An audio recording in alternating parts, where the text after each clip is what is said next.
So,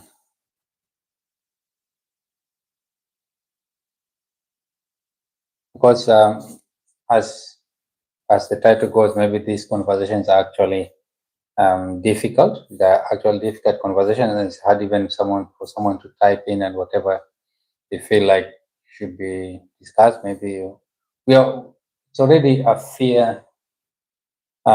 fearful thing even to even bring it up. So, what I think what we, because of what I've been seeing around and just hearing people talk about, and even in my experience, the things that we are even afraid of talking about, and even not because they are so difficult, but because of what people may think, or what the society may take us for. Um, and it's something that actually, when you look at it that way, it's something that is bringing people down.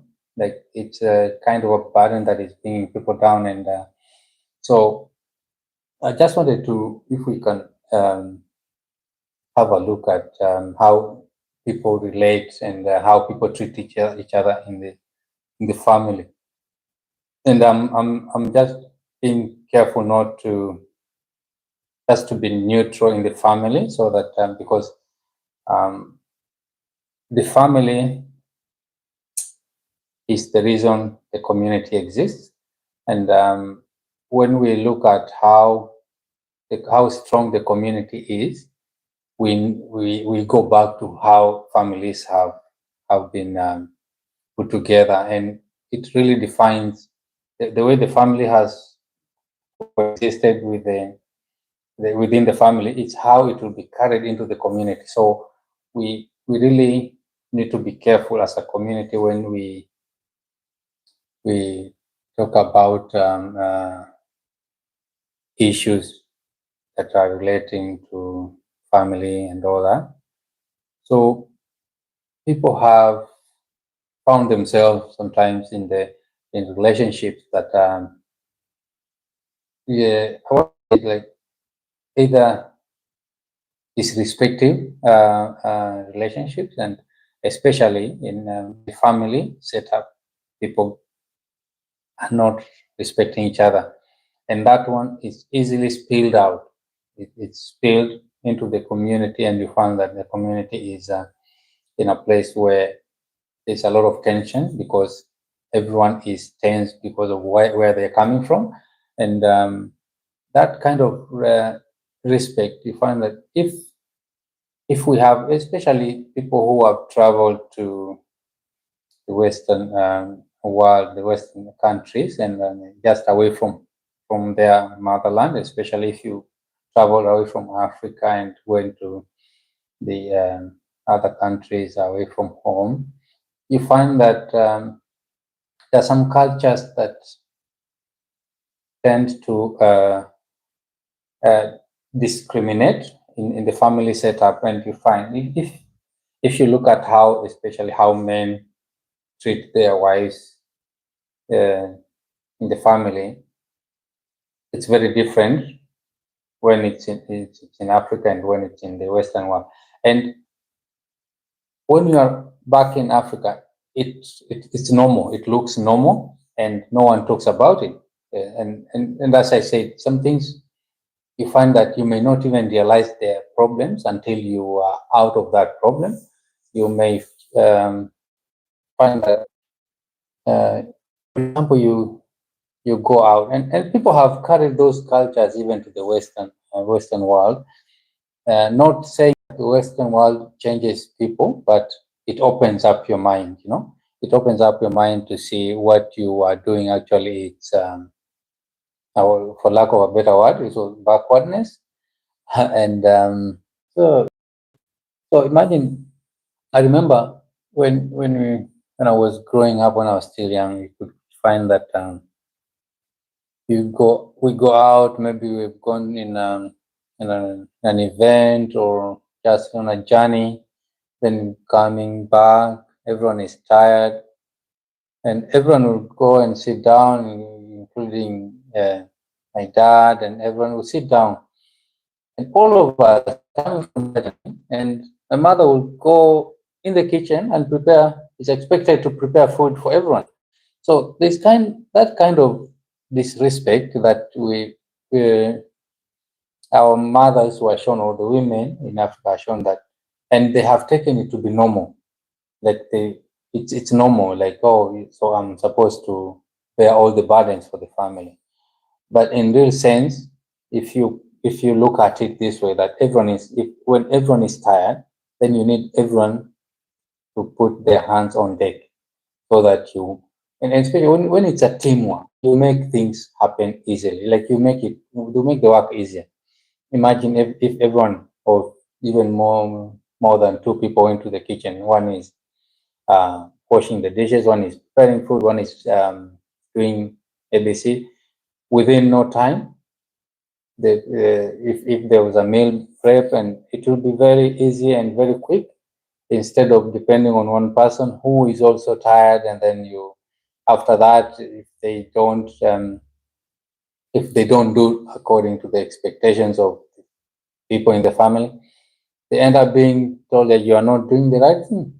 And there's this phrase that always comes, and it has made people fear or talk ill about being in a relationship and in marriage, as to be precise. Like, oh, you're not wife material. So people expect that being a wife material, you should be able to work and cook and do all those stuff. As much as that is very important, cooking and being able to clean and all that, to be clean in the house, it doesn't have to be a marking scheme for anyone who wants to be in a relationship or in marriage. So you find that those are the things that are put on women, or in a relationship, to our mothers and all that, and then they are transferred to the community, so that some people even in the community in Africa, they'll have the audacity to stand and maybe critique women, and even I remember it still happens even now, that someone will say, if if you talk to me in a disrespectful manner, you say, why are you talking to me like a, or something like that. Or if you are a man enough, if you are a man, come and talk to me, or do. And for some reason, I had a lady say that, you will know that I'm a man, and it's a lady say. So it's quite funny how the things have been coined, so that they start with disrespect, and it has come to be like normal, and people they just don't even talk about it, because when you do that, you're making because the family is a unit. So when that unit is dysfunctional, because you are putting pressure on one side, then there will be no production even going outside into the community and the country as well. So another thing, you find that the the women and our wives and our mothers who go through this, um, instead of talking about it, they will even tell their daughters, when you get married, this is how you treat your husband, or you don't do this, you don't, you have to cook, you have to clean the house. They don't teach the same to the men. And like, to me, I know some women teach their daughters how to be in the marriage, but most of the time, men don't get told how to treat their wives or how to be in the family. So you find that we just copy how our fathers or those older men are treating their wives and their spouses, and that is how we bring to our families. And unfortunately, it brings um, brings this unit, discord in the family. And I know, even talking about this, some people may differ. They want to say, "Oh, are you're talking against the culture?" It's not a culture, and it's something we really need to address, because even when we go back to when we go to the Bible, it says that the two shall become one. So if you are one, it means that if you know someone, your partner is tired, you need to chip in and help out.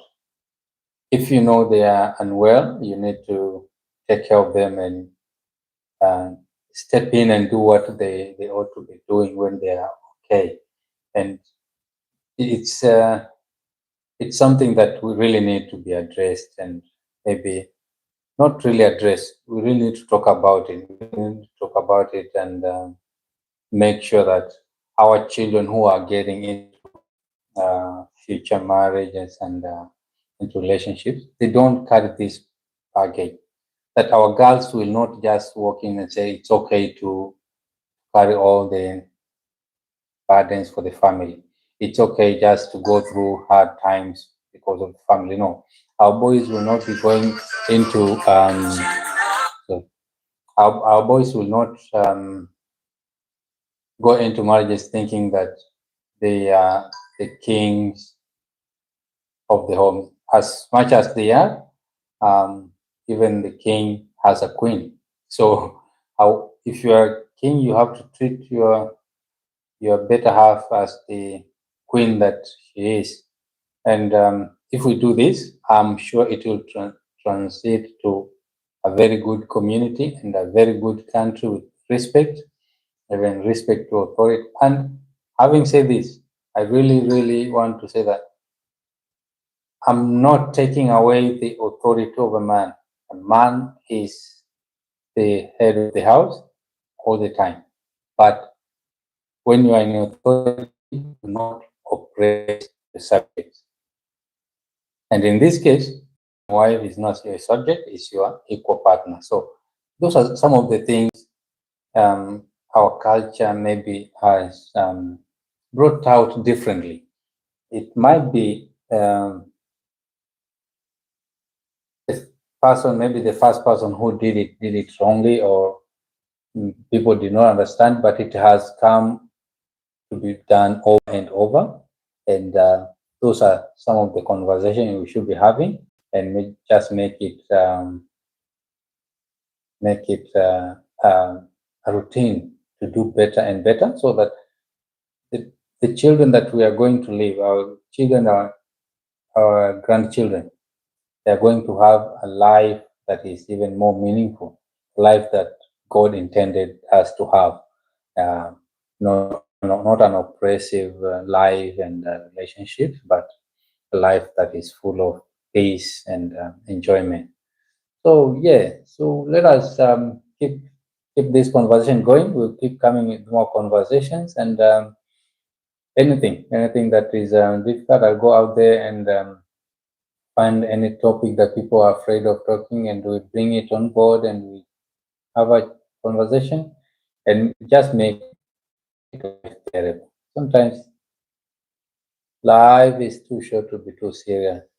Let us make it bearable. Let us make it lively by engaging in this conversation, and make it, because sometimes even these conversations may open up another conversation, another one, which may be hard for us to engage in. But by getting into it and asking questions, we find that we will do even better and better things in our family. So thank you so much. I hope to see you next time, and just make sure you leave a comment. If you have any questions, you can leave a comment. Criticize, you can comment, and maybe agree or disagree on what we have talked about, and just make it a habit of coming in to listen if you have time and it suits you. And if you like, these conversations as well. You can subscribe as well so that you get notifications every time I set my live. Thank you so much. You have a good one.